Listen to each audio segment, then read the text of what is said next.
There are sneaky protectors inside that are like, nope, don't go there. That's too much. You might get hurt. There's a risk. You might feel terrible forever if you go into that painful place. And so it does the defensive move instead.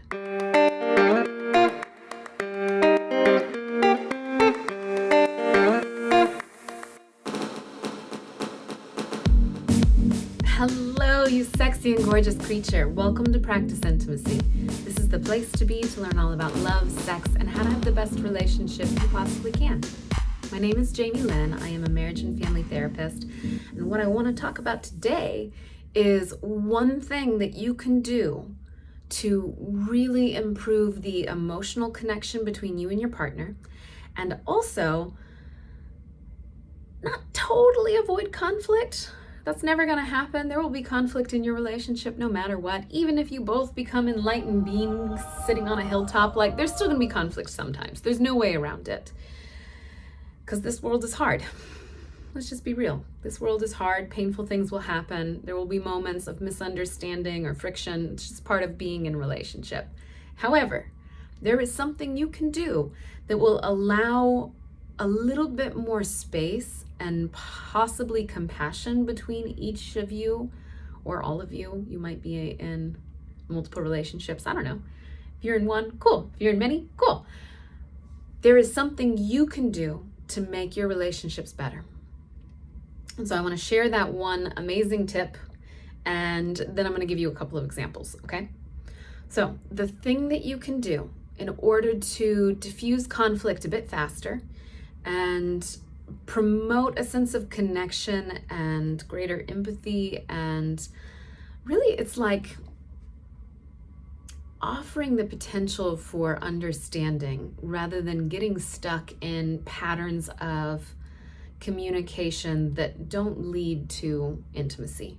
So if I'm just talking to my partner from a thinking space, it is rare that I'm going to get a outcome that I really am looking for. Here's why. When you stay just in your thinking brain, the primarily left hemisphere mode of processing the world. So my left hemisphere, it is logical. It is very much focused on language.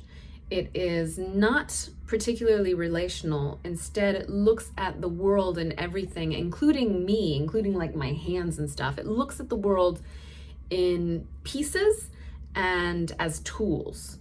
How can I use this? Rather than oh, this is a part of me. This is my partner. This is someone I care about. Left brain does not do that. Right brain does. You need your whole brain to function. Don't ever think that one is better than the other. That's not how this works. You need both. But we tend to be, most of us, in really left-leaning cultures. So most people are relying more heavily on this hemisphere when they're interacting with the world. And the right hemisphere has its issues too. You need to be a whole brain person. You need to be self-aware and working from a integrated space. That's really the goal.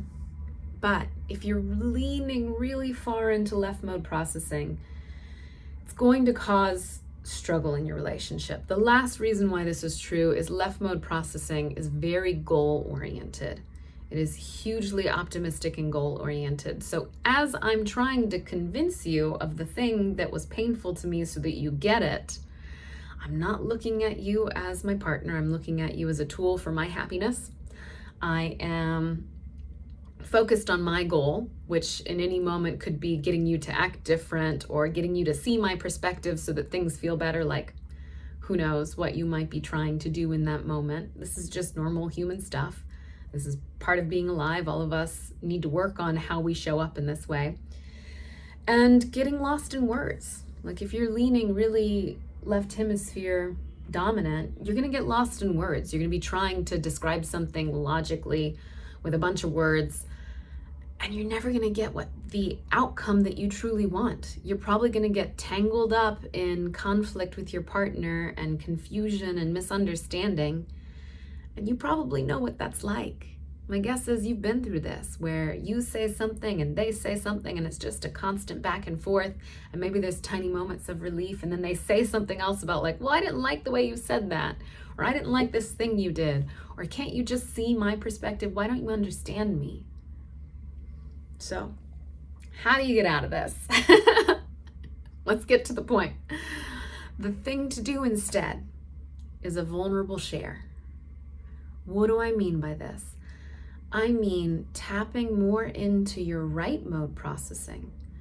The right hemisphere is the only part of your brain that is connected to emotional understanding. So emotions originate in the viscera, they communicate through the right hemisphere, and our left hemisphere can make sense of it.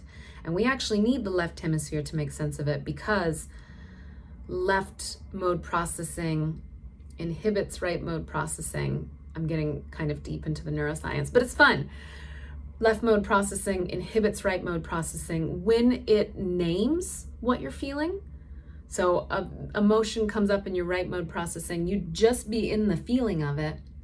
And if you can name the feeling by watching that whole interaction from left mode processing, then you actually calm your nervous system down a bit.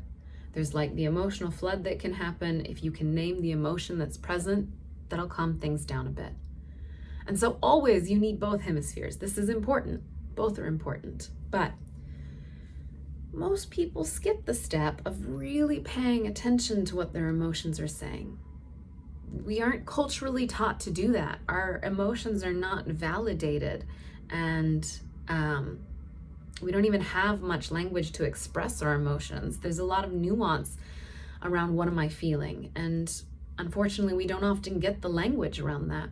It is better to start simple, start with just primary emotions, happy, sad, scared, angry, and then there's another one that I'm not thinking of, surprise.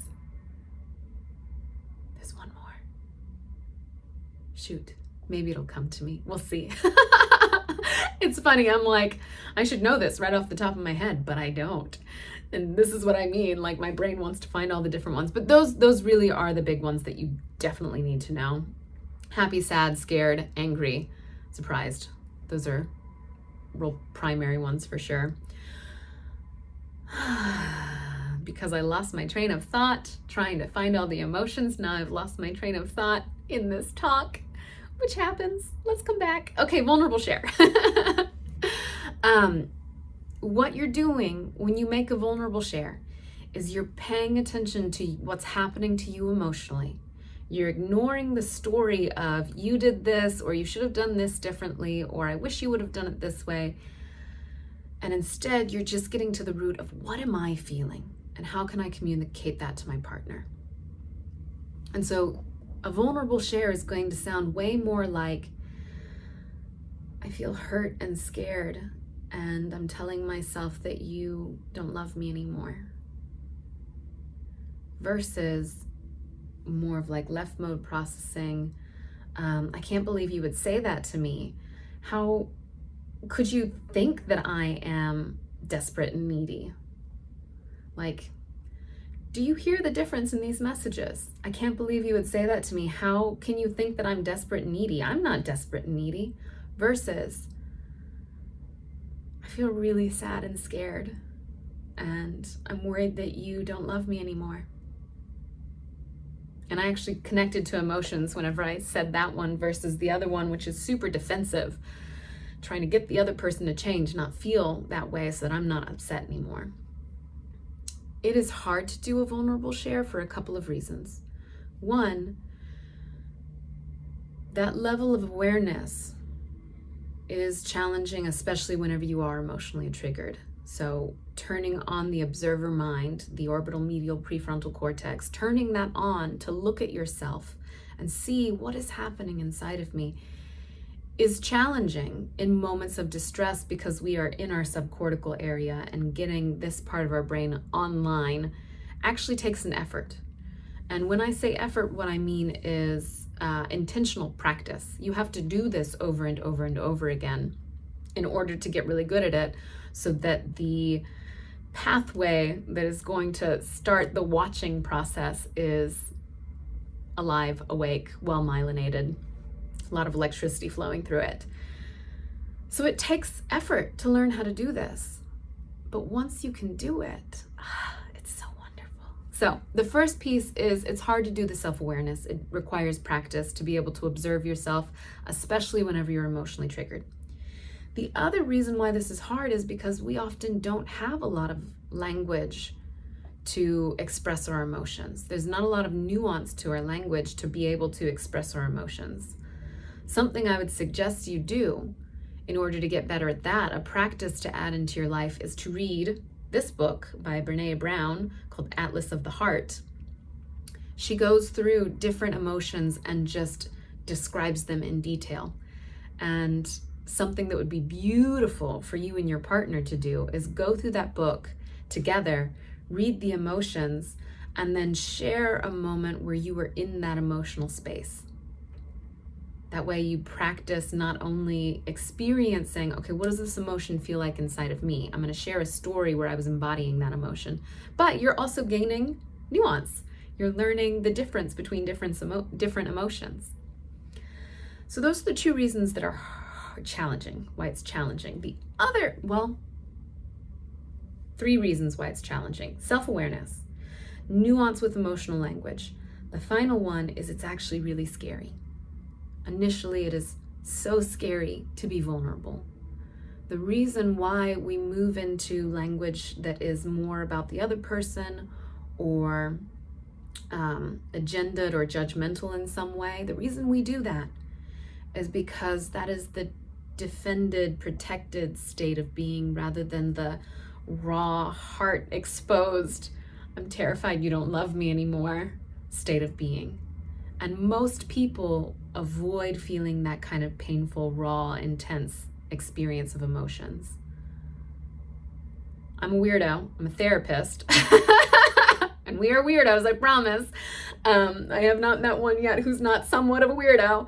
We tend to like going into those deep dive experiences, and then add on top of that the fact that I'm a Tantra practitioner, and you've got a person who loves doing the deep dive into painful emotions, and yet there are still really strong parts of me that will avoid it at all costs because it is painful and hard, and there are sneaky protectors inside that are like, nope, don't go there, that's too much. You might get hurt, there's a risk, you might feel terrible forever if you go into that painful place.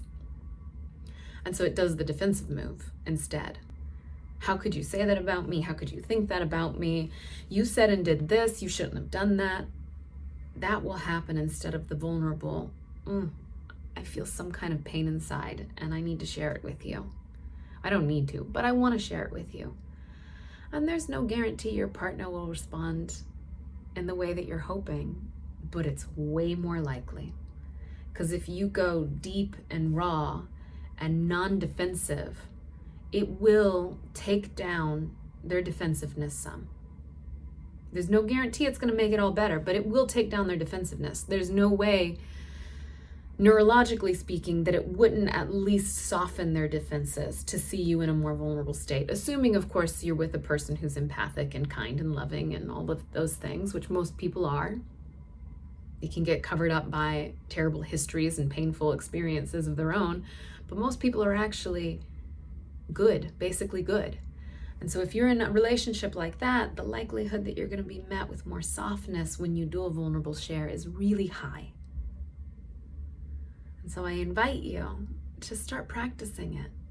When you notice yourself upset and there's a internal push to defend yourself or to try and get your partner to act differently in some way or see your perspective, instead of doing that, turn towards yourself. Get really curious about, what am I actually feeling? What is the most raw, scared, hurt part of me saying? And communicate that. I'm trying to think if there's anything else for this one. Sometimes vulnerable share is not just soft and raw. Sometimes it is more of like I'm angry. I feel really angry about the thing you did. And you can do a vulnerable share from that place and not be in reactiveness. That's a different practice though. We'll get to that in another video. I don't want to make this one too long. I so appreciate you watching. I hope this was helpful. Please leave me comments. Tell me what you got out of this. I would love to hear just what you're thinking after learning about vulnerable shares and how you might apply them in your life. And remember to like this video. It does help get the word out there about practice intimacy, and I appreciate it. Subscribe to my channel. I will see you next time. Bye.